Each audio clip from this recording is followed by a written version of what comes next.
Hello friends, welcome to the Zorawar classes. और अगर आपने अभी तक अपना नाम और जिस पोस्ट के लिए आप तैयारी कर रहे हो वो अगर इस नंबर पे नहीं भेजा है तो प्लीज सेंड कर दीजिए, जिससे आपको एक व्हाट्सएप के ब्रॉडकास्ट ग्रुप से जोड़ दिया जाएगा। और आपको पता है कि हम लोग केबीएस के साइंस का सेक्शन पढ़ने वाले हैं आज, और उसमें एक mix question in the sense कि आपके बायोलॉजी, केमिस्ट्री और फिजिक्स तीनों के क्वेश्चंस आपको आज मिलने वाले हैं। So please till the end तक वीडियो देखिएगा, बिकॉज बहुत इंपॉर्टेंट क्वेश्चन मैं आपको करवाने वाला हूं। जैसा कि आप लोग पहला क्वेश्चन देख रहे हो, the solution contain 40 grams of common salt in 320 grams of water. ठीक है, तो अब देखो, इस क्वेश्चन में अगर हमें वर्ड मिल गया सॉल्यूशन, सॉल्यूशन का मतलब क्या हो गया? बिलियन। तो बहुत सारे लोग ना हमसे हिंदी के लिए बहुत ज्यादा शिकायत करते थे कमेंट बॉक्स में, तो मैंने उनके लिए हिंदी भी रख दी है। ठीक है, तो सॉल्यूशन जो होता है वो दो चीजों से मिलकर बनता है। किन किन चीजों से बनता है? ठीक है, एक बनता है सोल्यूट और एक होता है सॉल्वेंट। एक होता है सोल्यूट और एक होता है सॉल्वेंट। तो आपको क्या ध्यान देना है यहाँ पे, जो सॉल्यूशन है उसमें 40 ग्राम क्या है? 40 ग्राम कॉमन सॉल्ट है।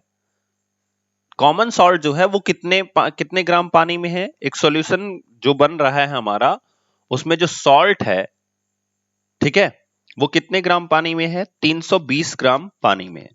तो अगर हम बात करें इसमें सोल्यूट क्या है, सोल्यूट क्या है, तो सोल्यूट जो है वो हमारा 40 ग्राम है। और ये है क्या? तो ये सॉल्ट है। क्लियर हो गया? इसी तरह से अगर हम बात करें सॉल्वेंट क्या है, क्या है सॉल्वेंट क्या है, तो सॉल्वेंट आपको पता है कितना है? 320 ग्राम है। ठीक है, ध्यान से समझिएगा, यहां से एक और कॉन्सेप्ट मैं आपको बताने वाला हूं, पहले आप समझिए इसको ध्यान से। और ये क्या है? वाटर है। अब आप बताओ कि आपको पता होगा, मैंने बता रखा है कि सॉल्यूशन जो होता है, सॉल्यूशन जो होता है ये क्या होता है? ये होता है सोल्यूट प्लस सॉल्वेंट। क्या होता है? Solute plus solvent. मतलब जो एक सॉल्यूशन क्रिएट होगा वो सोल्यूट और सॉल्वेंट से मिलकर बना होगा। इतना क्लियर हो गया? तो अगर हम बात करें सॉल्यूशन का वेट कितना हो जाएगा, तो आपको पता है सॉल्यूशन का वेट हो जाएगा 40 प्लस 320, और कुल मिला के कितना हो गया? 360 ग्राम। सॉल्यूशन का जो वेट होगा वो कितना हो जाएगा? 360 ग्राम। यहां तक क्लियर हो गया? अब देखिए आगे बढ़ते हैं क्वेश्चन को। Calculate the concentration in term of mass by mass percentage. हमें क्या निकालना है? Mass by mass percentage of the solution. तो हमें mass by mass percentage find out करना है। उसका बहुत सिंपल सा फॉर्मूला होता है, ध्यान रखिएगा। मास बाई मास परसेंटेज को सॉल्व करने के लिए फॉर्मूला क्या होता है? तो आपको फॉर्मूला है mass percentage of solution, mass percentage of solution बराबर solution is equals to solute, आपका जो सोल्यूट है वो, और सॉल्यूशन का वेट, सॉल्यूशन का जो मास है वो आपको लिखना है। देखो साइंस में ना मास और वेट में बड़ा डिफरेंस हो जाता है, तो बहुत ध्यान से बोलना पड़ता है। अब देखिए सोल्यूट कितना है आपको मिला हुआ? 40 ग्राम, एंड कितना हो गया? 360 ग्राम इंटू 100। जीरो से जीरो कैंसिल, 4 से आप डिवाइड करोगे तो 9 आ जाएगा। Then 100 upon 9, 100 upon 9 is the fraction value of 11.1%, is the fraction value of 11.1111%। जब मैथमेटिक पढ़ोगे कभी तो आपको पता आ जाएगा वहां पे फ्रैक्शन वैल्यू क्या होती है। Fraction value in the sense, अगर मैं आपसे बोलूं कि 20% की फ्रैक्शन वैल्यू क्या है, देन 1/5। जैसे एग्जाम्पल बताता हूं, मैथमेटिक तो नहीं पढ़ा पा रहा हूं लेकिन मैं आपको एक चीज बता रहा हूं, मैथमेटिक नहीं पढ़ा रहा हूं, बस एक चीज बता रहा हूं। जैसे अगर आपसे कोई बोले 20% की फ्रैक्शन वैल्यू क्या है, तो 1/5 ये कैसे आया? 20 अपॉन 100। ठीक है। अब ये फायदा कहां करता है, जैसे अगर आपसे पूछा जाए कि 12 कंप्लीट 1/2% की फ्रैक्शन वैल्यू क्या है, तो 1/8 होती है। ठीक है। अब ये फायदा कहां आएगा, जैसे मान लिया आपसे एक क्वेश्चन पूछ दिया गया कि भैया आप बता दो 360 का 12 कंप्लीट 1/2%। तो ऐसे में बच्चे बहुत प्रॉब्लम देखते हैं, बहुत प्रॉब्लम उनको फेस करना पड़ता है। ठीक है। 360 छोड़ दो, आप 400 ले लो। ठीक है, 400 ले लो। 400 का 12 कंप्लीट 1/2%। तो अगर ये फ्रैक्शन वैल्यू आपको पता है ना, तो बहुत आसान सा हो जाता है। 400 लिखो, का की जगह मल्टीप्लाई करो, और फ्रैक्शन वैल्यू कितनी होती है, 1/8 होती है इसकी। तो 1/8, 8×5=40, ये हो जाएगा 50। क्लियर हो गया। तो फ्रैक्शन वैल्यू जो होती है वही मैंने आपको बताया कि अगर आपको याद होगा ना, तो एग्जाम में चाहे केमिस्ट्री का ही आंसर करना होगा, आपके लिए इजी हो जाएगा। आप देख सकते हो 100/9 की जो फ्रैक्शन वैल्यू है वो है 11.11% होती है, या 11.11% की फ्रैक्शन वैल्यू 100/9 होती है, और 100/9 का जो परसेंटेज होता है वो 11.11% होता है। क्लियर हो गया। तो रिमेंबर इट ऑलवेज, चाहे आपसे मास बाय मास परसेंटेज पूछे, यहां से 2-3 चीजें और पूछ सकता है आपके एग्जाम में। ये पहला टॉपिक था। दूसरा आपसे पूछ सकता है, ध्यान से देखिएगा, दूसरा आपसे पूछ सकता है mass by volume. Mass by volume आपसे पूछ सकता है। अब ये कहां से पैदा होता है, कहोगे सर अभी ये तो समझ में आया कि सोल्यूट का भी जो मास है वो ग्राम में है। ठीक है, सॉल्यूशन का भी जो मास है वो ग्राम में है, तो ये तो कट गया, चलो ठीक है, समझ में आया सर। अभी आप कह रहे हो कि सर मास बाय वॉल्यूम का क्या केस होता है। तो रिमेंबर इज ऑलवेज, एक चीज मैं आपको बताता हूं कि अगर कोई भी बॉक्स है, कोई भी 3D बॉक्स है, ध्यान से देखिएगा इस चीज को, कोई भी 3D बॉक्स है, ठीक है, बहुत ध्यान से देखिएगा। मान लीजिए ये आपके सामने मैं एक बॉक्स रखता हूं। 3D बॉक्स का मतलब होता है उसमें एक्स वाई जेड, उसमें चीजें भरी जा सकें, तीनों एक्सिस हो, एक्स वाई जेड तीनों एक्सिस हो, और उसमें चीजें भरी जा सकें, उसे हम 3D बोलते हैं। जैसे ये बॉक्स आपको दिख रहा होगा, तो चाहे जिस एंगल से देखोगे आपको लगेगा कि बॉक्स के बीच में जगह है, तो इसे बोलते हैं हम वॉल्यूम, आयतन बोलते हैं। आयतन क्या होता है, तो किसी भी चीज का आप आयतन निकाले होगे, आप पढ़े होगे, चाहे आप घनाभ का, क्यूबॉइड का आप वॉल्यूम पढ़े होगे, चाहे आप क्यूब का वॉल्यूम पढ़े होगे, उसमें 3 डायमेंशंस होती हैं, 3 वैल्यू एक दूसरे में मल्टीप्लाई करती हैं। जैसे अगर हम बोलें क्यूबॉइड का जो वॉल्यूम होता है, क्यूबॉइड का जो वॉल्यूम होता है वो होता है length into breadth into height. तो आप देखो 3 वैल्यू मल्टीप्लाई कर रही है। क्यूब का जो वॉल्यूम होता है वो आपने पढ़ा होगा क्या, ए क्यूब। इसका मतलब क्या हो गया, ए इंटू ए। तो यहां भी 3 वैल्यू मल्टीप्लाई कर रही है। अगर आप पढ़े होगे किसका, सिलेंडर का, सिलेंडर का वॉल्यूम पढ़े होगे, तो भी आपको क्या मिला होगा, pi r square h. R square में आर इंटू आर है और एक एच है, तो 3 वैल्यू यहां पे भी मल्टीप्लाई करती है। देन रिमेंबर इट, जिस भी चीज का आयतन निकलता है उसके अंदर कुछ ना कुछ भरा जा सकता है। अब अगर भरा जा सकता है तो कितना भरा जा सकता है, सवाल ये उठता है। इसका मतलब ये हुआ कि अगर 1 मीटर लंबाई, 1 मीटर चौड़ाई और 1 मीटर ऊंचाई का हम कोई भी बॉक्स ले लें, ठीक है, 1 मीटर लंबाई, 1 मीटर चौड़ाई और 1 मीटर ऊंचाई का हम कोई बॉक्स ले लें, मतलब तीनों 1-1 मीटर की हो, तो उस बॉक्स के अंदर 1000 लीटर पानी आता है। कितना पानी आता है, 1000 लीटर पानी आता है। ये हो गया ना। तो जब हमसे मास बाय वॉल्यूम पूछा जाएगा, ध्यान से समझिएगा, मास बाय वॉल्यूम पूछा जाएगा, मास बाय वॉल्यूम पूछा जाएगा, ठीक है, तो आपको सिंपल सा क्या करना है, मान लो किसी सॉल्यूशन का या किसी सॉल्यूट का आपको मास दिया होगा, मास दे दिया कितना, 500 ग्राम, ये आपको मास दे दिया गया। क्लियर हो गया। अब ये 500 ग्राम जो है वो 1 मीटर क्यूब के बॉक्स में डुबोया जाता है या घोला जाता है, ऐसे समझो आप, ठीक है, 1 मीटर क्यूब वाले बॉक्स में घोला जाता है। तो आपको पता होना चाहिए कि अगर वो सॉल्यूशन का जो बॉक्स है, ध्यान से समझिएगा, सॉल्यूशन का जो बॉक्स है वो 1 मीटर क्यूब का है, तो 1 मीटर क्यूब में कितना पानी आएगा, 1000 लीटर पानी आएगा। और इसी 1000 लीटर को हम 1000 ग्राम भी तो लिख सकते हैं।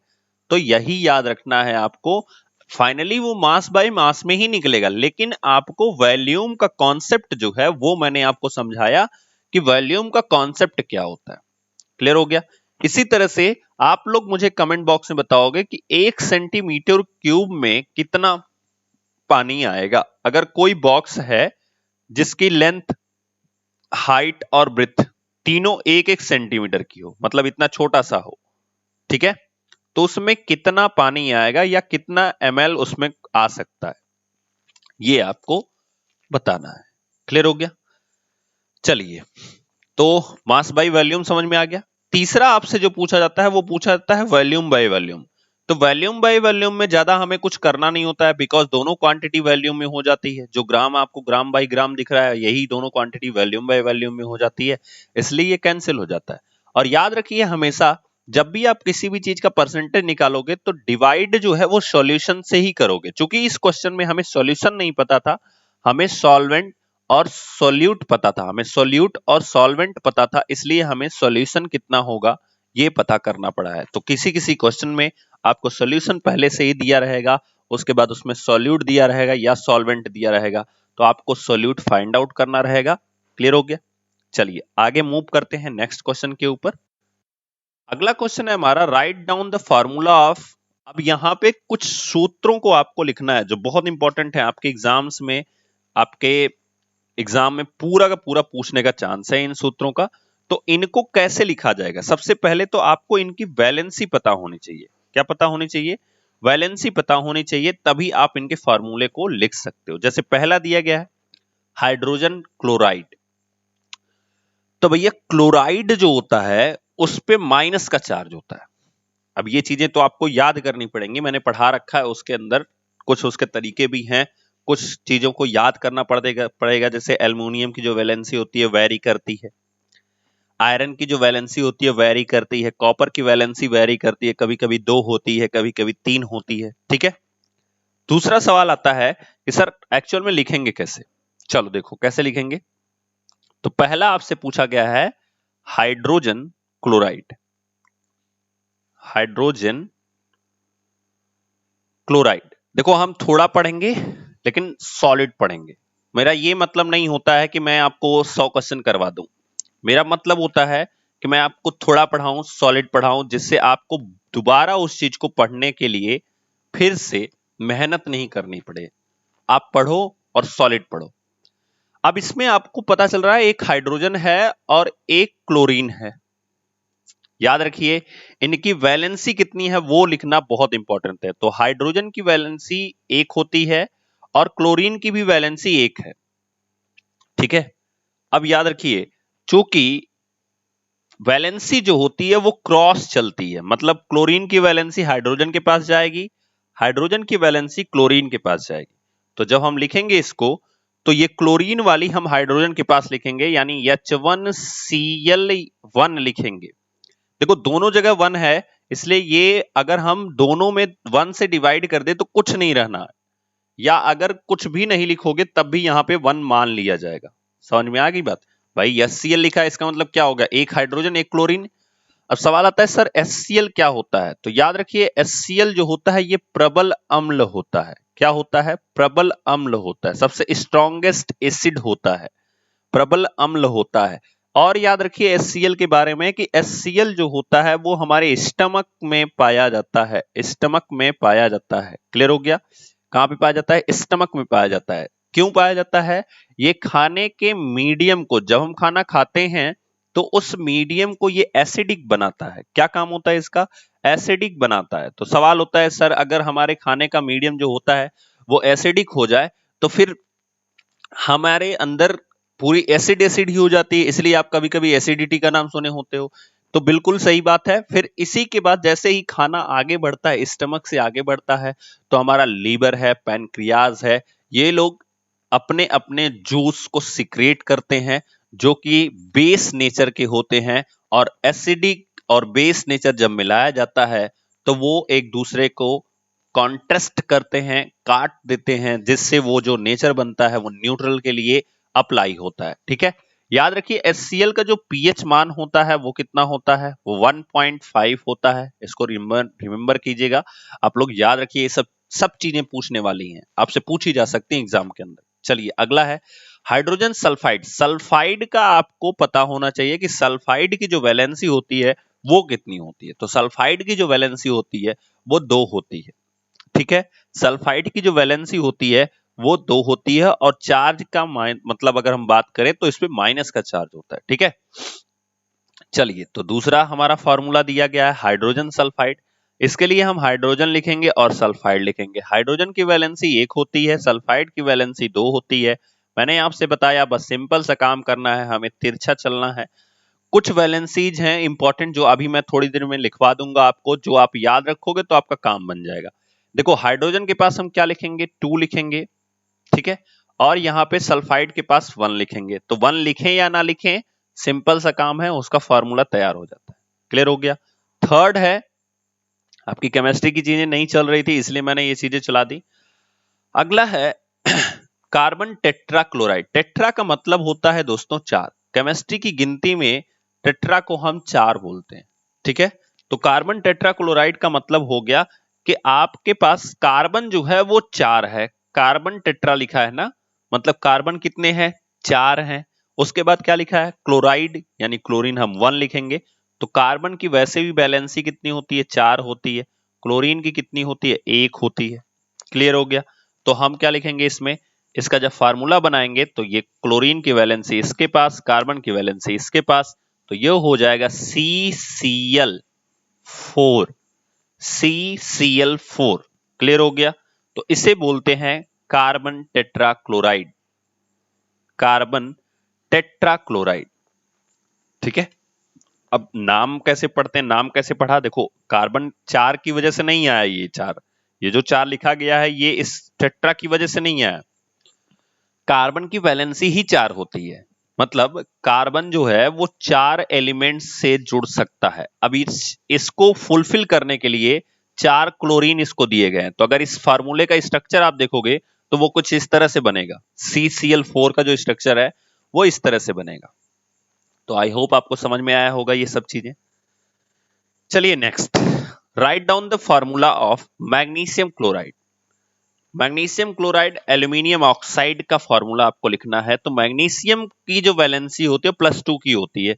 अच्छा, ये वैलेंसी कौन सी चीज होती है, वैलेंसी नाम की चीज होती क्या है, तो याद रखिए, अगर आप पेरियोडिक टेबल का ग्रुप याद रखते हो कि कौन सा एलिमेंट किस ग्रुप का तत्व है, तो आपकी वैलेंसी निकालना बहुत आसान है। अब जो मैग्नीशियम है ये सेकंड ए का है, सेकंड ए का एलिमेंट है। अब सेकंड ए क्या होता है भैया, उसके लिए पेरियोडिक टेबल खोलोगे तो आपको दिखेगी। क्लियर हो गया। तो हम बात करें अगर पहले में, तो मैग्नीशियम की बात करें, मैग्नीशियम एक तरफ लिखेंगे, एक तरफ लिखेंगे क्लोरीन। मैग्नीशियम की जो वैलेंसी होती है वो होती है +2 की, मैंने आपको बताया, और क्लोरीन की जो वैलेंसी होती है वो होती है -2 की। फिर भी वैलेंसी से यहां पे कोई फर्क पड़ता नहीं है, तो आप सीधा सीधा ऐसे मल्टीप्लाई करा देंगे, सीधा नहीं क्रॉस मल्टीप्लाई है। तो ये हो जाएगा MgCl2, MgCl2 magnesium chloride. Clear हो गया, ठीक है। अच्छा, अब MgCl2 हो गया। आप लोग मुझे कमेंट बॉक्स में बताइए MgOH जो होता है, ठीक है, MgOH जो होता है, इसमें इसको क्या कहते हैं और ये कहां यूज होता है। अगर अभी थोड़ा सा ध्यान दिए होगे, थोड़ी देर पहले मैंने इसी के बारे में बताया है कि अगर थोड़ा सा दिमाग लगाओगे तो आपको पता चलेगा MgOH क्या होता है, ठीक है। तो इसे बोलते हैं milk of magnesia. Remember it, बहुत अच्छा नाम है इसका। क्या बोलते हैं, milk of magnesia, milk of magnesia, ठीक है। क्लियर हो गया। अब दूसरी चीज, इसका यूज कहां करते हैं, तो जब हमें एसिडिटी होती है जब एसिडिटी होती है तो जो हम इनो पीते हैं ना, उसमें हम इसका यूज करते हैं MgOH का।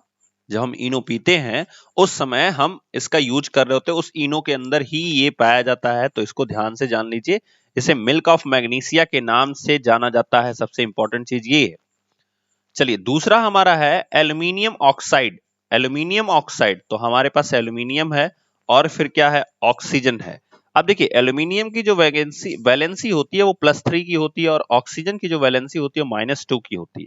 खैर यहाँ पे वैलेंसी से हमसे मतलब है नहीं, ठीक है, वैलेंसी का मतलब क्या होता है कि अपने साथ तत्वों को जो जोड़ने की क्षमता होती है, इलेक्ट्रॉन्स को ऐड करने की जो क्षमता होती है, या छोड़ने की, त्यागने की जो क्षमता होती है, वो वैलेंसी होती है। ठीक है ना। चलिए, तो हम लिख सकते हैं Al2O3, इसे बोलते हैं एल्यूमिनियम ऑक्साइड। क्या बोलते हैं? Al2O3, aluminium oxide. Remember it, जब भी ऑक्साइड देगा, देखो ध्यान से, जब भी ऑक्साइड देगा तो सिंपल सा ऑक्सीजन की वैलेंसी लिखना है -2 में, क्लोराइड दिया है -1 में, और कुछ अभी मैंने नहीं बताया नया चीज। जब हम सल्फाइड पढ़े हैं तो सल्फाइड ही आपको सिर्फ ध्यान रखना है, सल्फाइड की जो वैलेंसी होती है वो आपके सामने -2 की होती है। ठीक है, इस चीज को ध्यान दीजिएगा। चलिए नेक्स्ट हम आगे बढ़ते हैं। सल्फाइड का बहुत इंपॉर्टेंट है, नोट कर लीजिए। सल्फाइड, सल्फाइड अगर आपसे पूछा जाता है तो उसको कैसे लिखना होता है? सल्फाइड -2, इस तरह से लिखना होता है। चलिए आगे लिखा गया है, write down the formula of calcium oxide. तो कैल्शियम की वैलेंसी कितनी होती है? +2 की होती है। तो पहला हमारा फार्मूला क्या हो जाएगा? कैल्शियम और फिर ऑक्सीजन। कैल्शियम की वैलेंसी +2 की, ऑक्सीजन की वैलेंसी -2 की, क्रिस क्रॉस मल्टीप्लाई करा देंगे, यहां पे हो जाएगा Ca2O2। रिमेंबर इट, अगर दोनों जगह सेम है तो इस टोटल में 2 से अगर डिवाइड करोगे तो यहाँ पे CaO बचेगा, और इसी को क्विक लाइम बोलते हैं। क्या बोलते हैं? क्विक लाइम बोलते हैं। आपको याद होना चाहिए, आपको पता होना चाहिए। ठीक है ना। रिमेंबर इट, क्विक लाइम किसे कहते हैं, ये आपके सामने है। इसका यूज कहां होता है ये आप मुझे कमेंट बॉक्स में बताओगे। इसका यूज कहां होता है वो आप मुझे कमेंट बॉक्स में बताओगे। चलिए दूसरा क्वेश्चन है हमसे पूछा हुआ कि सोडियम नाइट्रेट, अब देखो नाइट्रेट को NaNO3 बोलते हैं, तो अब ये कैसे आता है, नाइट्रेट कैसे लिखा जाएगा? तो जब आप कोर्स के अंदर जाओगे ना, जो हम लोगों का कोर्स है उसमें काफी डिटेल में मैंने बता रखा है कि नाइट्रेट क्या होता है, कैसे हम इसके फार्मूले को लिखते हैं। ठीक है, कार्बोनेट क्या होता है, कैसे इसका फार्मूला लिखा जाता है, हाइड्रोक्साइड क्या होता है, इसका फार्मूला कैसे लिखा जाता है, ये सब चीजें जो है वो आपको उसके अंदर मैंने बता रखी। तो हमें लिखना है सोडियम नाइट्रेट का फार्मूला, तो हम सोडियम लिखते हैं Na से, नाइट्रेट को मैंने आपको बताया NO3 लिखेंगे। सोडियम का +1 वैलेंसी होती है, नाइट्रेट का -1 वैलेंसी होती है, क्रिस क्रॉस मल्टीप्लाई होगा, यहाँ पे फार्मूला बन जाएगा NaNO3, NaNO3, sodium nitrate. Next है हमारा कैल्शियम हाइड्रोक्साइड। नेक्स्ट है कैल्शियम हाइड्रोक्साइड। देखो बहुत सारे क्वेश्चन मैंने करा रखे हैं, ये आपको सिर्फ दिख रहा होगा 34, मतलब 4 ही क्वेश्चन नहीं है, इसके अंदर कितने क्वेश्चन मैंने करा दिए हैं ये आप ध्यान दोगे तो आपको समझ में आएगा। मैंने एक एक चीज एक एक घंटे का सेशन के ऊपर मैं करवा सकता हूं, मतलब आपका नाइट्रेट के ऊपर ही 1 घंटे का पूरा लेक्चर बन सकता है। ठीक है, तो ये ध्यान से आप लोग समझिएगा। कैल्शियम हाइड्रोक्साइड, तो कैल्शियम आपको लिखना है। हाइड्रोक्साइड अभी मैंने आपको बताया, मैग्नीशियम हाइड्रोक्साइड अभी आपको थोड़ी देर पहले मैंने बताया, MgOH। इसका मतलब क्या होता है? मिल्क ऑफ मैग्नीशिया, जो कि एसिडिटी में एज ए इनो हम जो यूज करते हैं वो इसी को बोलते हैं, मिल्क ऑफ मैग्नीशिया को। तो आपसे क्वेश्चन भी पूछा जाता है कि कौन सी चीज है जिसे मिल्क ऑफ मैग्नीशिया के नाम से जाना जाता है, या MgOH का नाम क्या है? तो वो मिल्क ऑफ मैग्नीशिया है। क्लियर हो गया। चलिए कैल्शियम का जो वैलेंसी होती है अभी थोड़ी देर पहले भी हमने पढ़ा है, देखिए यहाँ पे +2 लिखा गया है, तो इसका मतलब हम यहाँ पे क्या लिखेंगे? +2 लिखेंगे।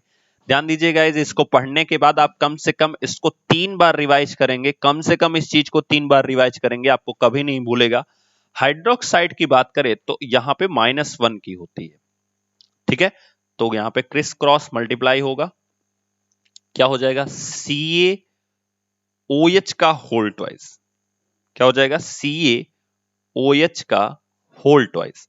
अब आप कहोगे सर मिल्क ऑफ मैग्नीशिया में वहां पे 2 क्यों नहीं लगा था? आपका सवाल उठना चाहिए, सर मिल्क ऑफ मैग्नीशिया में वहां पे 2 क्यों नहीं लगा था? ठीक है, तो बिल्कुल लगना चाहिए, वहां पे 2 मैंने लगाया था, फिर बाद में हमसे हट गया था, तो ये लगेगा। क्यों लगेगा? सोचो, अगर Mg की बात करें और OH की बात करें, तो OH का तो आपको पता चला, देखो आप खुद देखो -1 लिखा गया है, और मैंने बताया Mg जो है वो सेकंड ग्रुप का एलिमेंट है, तो यहाँ पे +2 का हो जाएगा और यहाँ पे -1 का हो जाएगा। इसको क्रिस क्रॉस करोगे तो इसका जो फार्मूला बनेगा वो MgOH का होल ट्वाइस बनेगा, जिसे हम मिल्क ऑफ मैग्नीशिया के नाम से जानते हैं। क्लियर है? चलिए नेक्स्ट है, फोर्थ क्वेश्चन हमारा दिया गया है सोडियम कार्बोनेट। देखो कार्बोनेट को भी CO3 लिखते हैं, जैसे नाइट्रेट को NO3 लिखते हैं, उसी तरह से कार्बोनेट को CO3 लिखते हैं। तो सोडियम कार्बोनेट का मतलब सोडियम का Na हो जाएगा, कार्बोनेट का CO3 हो जाएगा। जिस तरह से नाइट्रेट की वैलेंसी -1 होती है, उस तरह से कार्बोनेट की वैलेंसी नहीं होती है, बिकॉज कार्बन के पास 4 वैलेंसी होती है, और अगर 3 ऑक्सीजन हम उसको दे देंगे, ठीक है, 3 ऑक्सीजन हम उसको दे रहे हैं, इसका मतलब ऑक्सीजन के पास 2 वैलेंसी होती है, वो भी माइनस की होती है, तो 3 दूना 6, 4 वैलेंसी से 6 वैलेंसी को अगर कंपेयर कराओगे तो 2 वैलेंसी माइनस में बची रह जाएगी। इसलिए हम यहाँ पे इसका लिखेंगे 2 पे माइनस, और सोडियम का क्या होता है 1 प्लस होता है, तो यहां से हम क्रिस क्रॉस मल्टीप्लाई कराएंगे, देन ये क्या हो जाएगा Na2CO3, सोडियम कार्बोनेट बोलते हैं। ठीक है, Na2CO3। अब ये देखो, ये जो 3 आया है ये इसलिए नहीं आया कि यहाँ पे 1 है, ये सॉरी यहाँ पे 3 है, इसलिए ये पूरा का पूरा आ गया है। 1 यहाँ लिखने का कोई मतलब नहीं है, 1 से मल्टीप्लाई कराओगे यही चीज रह जाएगी। अगर यहाँ पे 2 आ जाता तो हम इसको ब्रैकेट में लिख करके फिर 2 लिखते, जैसे यहाँ पे OH का लिखे हैं। क्लियर हो गया? तो चूंकि है नहीं इसलिए हम उसको नहीं लिखेंगे। क्लियर है? चलिए नेक्स्ट मूव करते हैं, नेक्स्ट एंड द लास्ट। ठीक है, बाकी जो क्वेश्चन है वो हम लोग नेक्स्ट सेशन में करेंगे, मैं आपको क्वेश्चन जरूर दिखाऊंगा। ठीक है, चलिए नेक्स्ट है हमारा 5वां, एल्यूमिनियम सल्फेट। सल्फेट का SO4 होता है, एल्यूमिनियम सल्फेट। ठीक है, और एल्यूमिनियम का कितना होता है, एल्यूमिनियम की वैलेंसी कितनी होती है, वैकेंसी अभी नहीं आ रही है। देखो एल्यूमिनियम की वैलेंसी +3 की होती है, और सल्फेट की जो वैलेंसी होती है वो होती है -2 की। सल्फेट की वैलेंसी कितनी होती है -2 की, एल्यूमिनियम की +3 की, यहां पे मल्टीप्लाई करा देंगे तो क्या हो जाएगा Al2SO4 का होल थ्राइस। इसको क्या पढ़ते हैं, Al2SO4 का होल थ्राइस। आप लोग जब फिटकरी का फार्मूला पढ़ते होगे तो आपको कुछ होल थ्राइस टाइप का मिलता होगा, है ना, तो ये आपको ध्यान देना है, Al2SO4 का होल थ्राइस, जिसे एल्यूमिनियम सल्फेट के नाम से जानते हैं। क्लियर है? चलिए अब मैं कुछ वर्क दे रहा हूं आपको, होमवर्क दे रहा हूं। ये क्वेश्चन तो हम लोग नेक्स्ट वीडियो में डिस्कस करने वाले हैं, सब क्वेश्चन हम लोग डिस्कस करने वाले हैं, तो आप लोग नेक्स्ट वीडियो जरूर देखिए कल का। ठीक है, कुछ क्वेश्चन देता हूं, उसको नोट डाउन कीजिए, और आप लोग मुझे कमेंट बॉक्स में उस क्वेश्चन का आंसर देंगे। आपको फॉर्मूला लिखना है सोडियम ऑक्साइड का, आपको फॉर्मूला लिखना है सोडियम ऑक्साइड का। ठीक है, ये लिख के आप लोग कमेंट बॉक्स में बताइएगा, नंबर फर्स्ट है। सेकंड है, आपको लिखना है एल्यूमिनियम क्लोराइड का, एल्यूमिनियम क्लोराइड, एल्यूमिनियम क्लोराइड का फॉर्मूला आपको लिखना है। ठीक है, नेक्स्ट है सोडियम सल्फाइड का लिखना है, सोडियम सल्फाइड का फॉर्मूला आपको लिखना है। एंड नेक्स्ट है मैग्नीशियम हाइड्रोक्साइड का लिखना है, मैग्नीशियम हाइड्रोक्साइड, देखो मैं सिंबल लिख दिया। ठीक है, आपको लिखना है इसका फार्मूला, मैं ही लिख दे रहा हूं, दिमाग में चलते हैं ना फार्मूले, कभी केमिस्ट्री में हम लोग ऐसे नाम तो लिखते नहीं है, तो फार्मूले ही चलते हैं। मैग्नीशियम हाइड्रोक्साइड, हाइड्रोक्साइड, इसके फार्मूले आपको लिखने हैं, और इसका नाम भी बताना है, इसका स्पेशल क्वालिटी क्या है वो भी आपको बताना है। क्लियर हो गया? चलिए बहुत बढ़िया, नेक्स्ट सेशन में हम लोग नेक्स्ट कुछ क्वेश्चंस को करने वाले हैं, और उसके बाद देखिए ये जैसे क्वेश्चन खत्म होंगे हमारे फिजिक्स के क्वेश्चन स्टार्ट हैं, फिर उसके बाद हमारे कुछ केमिस्ट्री के क्वेश्चन बायोलॉजी के क्वेश्चन स्टार्ट हैं। तो हम लोग नेक्स्ट के सेशन में अच्छे अच्छे क्वेश्चन के साथ मिलेंगे, और आप लोग तैयारी करके आइएगा इन क्वेश्चंस की। आप लोग वीडियो पॉज करके स्क्रीनशॉट ले सकते हैं, तब मजा आएगा पढ़ने का, जब आप लोग खुद पढ़ के आओगे। ठीक है, तब आप देख सकते हो कि आप कहाँ हो और आपको कितनी मेहनत और अभी करने की जरूरत है ना। चलिए बहुत बढ़िया, अगर आपको वीडियो अच्छा लगे तो प्लीज कमेंट बॉक्स में बताइएगा वीडियो कैसा लगा आपको। Thank you.